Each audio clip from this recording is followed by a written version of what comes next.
Guys, when it comes to hygiene products, I never know what to pack. I hate buying those tiny shampoos, face washes, and body washes. What a waste. It's time to simplify travel with Mando's 4-in-1 acidified cleansing bar. It's a 5-ounce bar that does the work of a shampoo, face wash, body wash, and deodorant. You can also use it to create a rich shaving lather. So technically, it's a 5-in-1. And it's clinically proven to control odor for up to 24 hours. Mando's 4-in-1 acidified cleansing bar is formulated with the gentle hydroxy acid formula that stops odor at the source. So it's really the only thing you need to pack. You can get it in 3 cologne quality scents, like Mount Fuji, Bourbon Leather, and my personal favorite, Pro Sport, which is clean and citrusy. Right now, new customers can get $5 off Mando's best-selling starter pack with code Chael at shopmando.com. Mando starter pack comes with a solid stick deodorant, cream tube deodorant, 2 free products of your choice, and free shipping. Let's get you started with the best deodorant on the market. New customers get $5 off a starter pack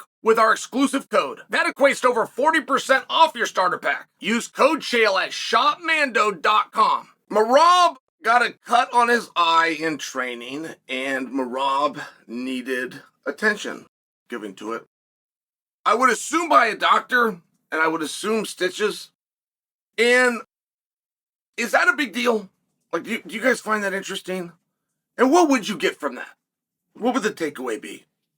I ask this because Merab has done as good of a job as anybody that I've ever seen. He has done as good of a job in the last 8 months at engaging with you, the audience, and using social media to do it. He has done as good as I've ever seen in the sport. So he's telling a story. There's a story there. And there's a choice, right? Because it's premeditated. He's getting filmed. He's getting the stitches, and he's getting filmed while getting the stitches. But it's relevant to the story, right? If somebody else is filming, if someone's over the top and they're filming this, you now are given a choice when this is sent to you if you would like to upload that or hashtag it or put it out at all. So when you have this premeditation and you elect to do it, what is the story that is being told? I had a day one day, it was in 2003, and I was sparring right up the road from where my dad worked, and my dad brought 2 buddies in that day to spar, and these guys had never seen MMA. My dad was trying to explain to them, oh, my son goes up here, and we kind of had a who's who. We had Randy Couture and Matt Lindland and Dan Henderson, right? It was kind of one of these cool things if you knew what it was. Like some people would walk in the room and go, whoa, there's the UFC champion and he's training. These guys were not that type. That might be relevant to the story. Because sometime during the sparring, I got a bloody nose. And my whole life, I never had very many bloody noses. But at any rate, I get punched and I get a bloody nose. And this doesn't stop the sparring. I continue and finish my workout. But I came over to say hello. These guys had come in while we're working out, so I come over now that I'm going to miss around, right? I'm out. I got a bloody nose and my gloves are off, so I can hold this cotton. Say hello to my dad's 2 guests. And it was not the thought of, oh, wow, what a cool thing. Or, oh, wow, look at this. This sure is physical and contact driven. It was none of those things. They looked at me as though I had lost the fight, evident of the fact that I was bleeding. Guys that don't know fighting. One guy's bleeding and he's out. The other guys aren't bleeding and they're in. Pretty clear who won. I didn't think of it like that. I realized it in that moment. So I thought of it in a different way. Hey, look at me. I'm working hard. I'm out there. I'm pushing hard. This is a real contact sport. Boy, is this ever a physical thing to do. How masculine is that? And all of those beliefs went away very quickly. And I could even see it in the facial expressions of my father and the tone in his voice. There was an embarrassment and a disappointment. I had clearly lost. Did Merab not know that? Has he not had that experience? Does Merab think what Chael used to think in 2003? That if you are bleeding and you have a wound to the point that a doctor needs to get involved, and that's just training. That's not even lie. That's just from our practice we go so hard. What a group of tough guys. What committed athletes and teammates We must have. It's how I used to think. So is that just how Merab currently thinks? Because there was nothing in viewing that the average person is going to think, oh, wow, cool. Look how hard he trains. Look how serious he is taking that. They're not. And there's a comment section on this on Instagram. You can go right down it. Who were you sparring with? Don't spar with that person. What a terrible teammate. Were you not wearing headgear, or did they hit you with an elbow? Like, these are the actual comments that are on there. Who was the coach in the room? Why were you being stitched up in what looked like the room? We don't think that you have a doctor in your gym. Therefore, did some other person stitch you up? I'm sharing with you. These are the comments, and this was the thought. Was it a troll move by Merab? Was it a troll move to get reactions from people wondering if the fight would be canceled? Because that worked to a degree.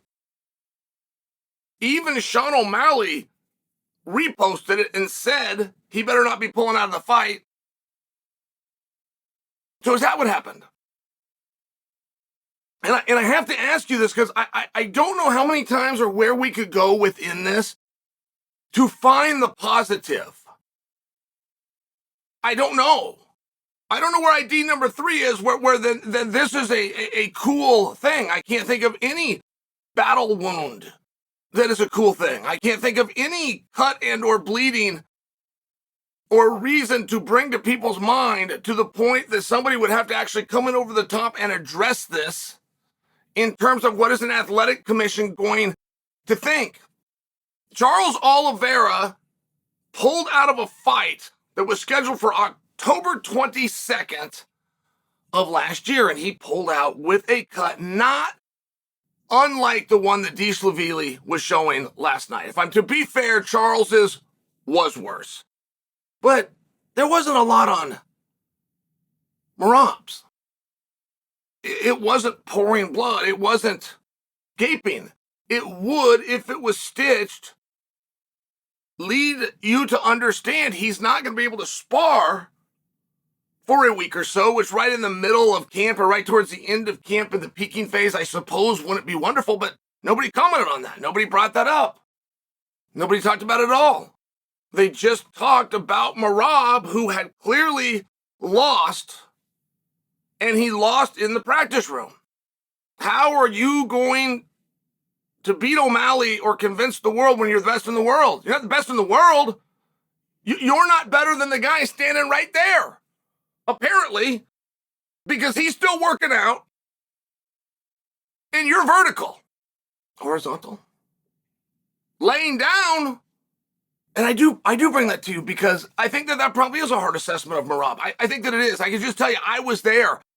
And I was in Merab's shoes where I thought that was something of interest. I thought it was something cool. But I do remember the disappointment on my father's face when I did this in front of his friends that he had brought in to watch us.